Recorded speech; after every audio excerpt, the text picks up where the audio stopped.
karaa salphaadhaan fayyuu dandeessu. Wala ilaha illa tullu guddoo dana. Baala saalqutal jedhanii. Hattuu salaattu. Bismillahirrahmanirrahim. Salamta jalla kabajada onne raakate laga bara tamte simpuru nuka.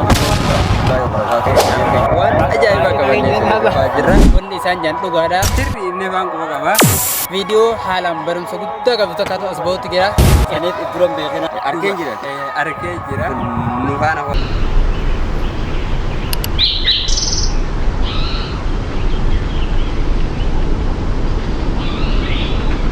Dhaka moo mukhabbatilaata. Ajaa'iba. Tunjoolleen tusii hunda harka kakkeesse maaluma na barbaadde. Ni maraatte moo laata fayya qabdi. Hattuun gaarii irra guutte kottaa meerra hattu qabna.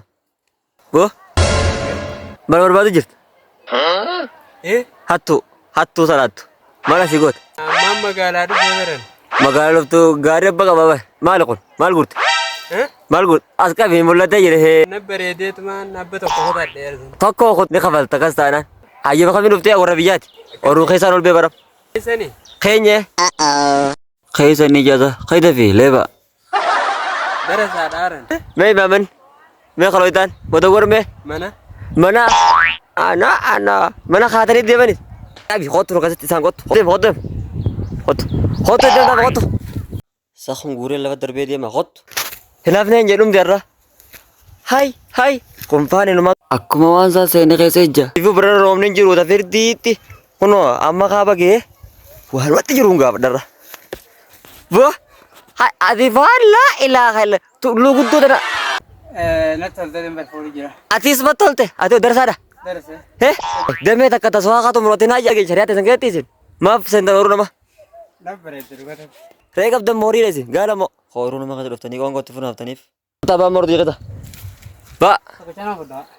Deem faradhu. Boo. Deem qotu bee. Wallaahi mincaa kan sogo. Dara seenaan isa dhiise malee ni muradha jaatan.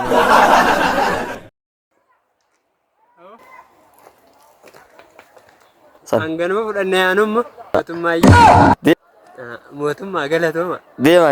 Har'aan tana ifiifu qoricha ajaa'ibaa tokko barbaanna jennee magaalaa kaanee Tole. amna sa'aatii meeqaa deemnee jechuudha. Gaara akka gartan kana jechuudha. Gaara kana keessa ol baanee akka malee muka jabaadha. Quba hedduudhaaf fayyada jechuudha. Fakkeenyaaf amma goflaa. Anoon dhabu yaa caloon koon jira. Keessattuu namni biyya baddaa keessa jiraatu baay'inaan goflaa kana baay'ata. Kan miilattis nama dhufuus ta'e akkasuma kan qaama keessaa dubartoota fa'aa gara harmaatiin dhufu ta'e gara hundaanuun akka malee akka ajaa'ibaatti fayyada. Mukni kun ammoo taliiloo jedhama. Bifa isaa laallattanii fudhattanii tumtanii goggogsitanii aannan re'ee qofaan fayyadamuudhaan salphaadhaan fayyuu dandeessan isin hin jenna. Wahiin si duubaan nama mul'achaa jira maali sun? Qoricha aadaa beekamaadha. Tooftaan afaan irratti nama dhuftu akkasuma qaama keessatti illee dhaaba kan ta'udha. Saalqutal jedhanii. Karee booruu gosa sina reebsan kana.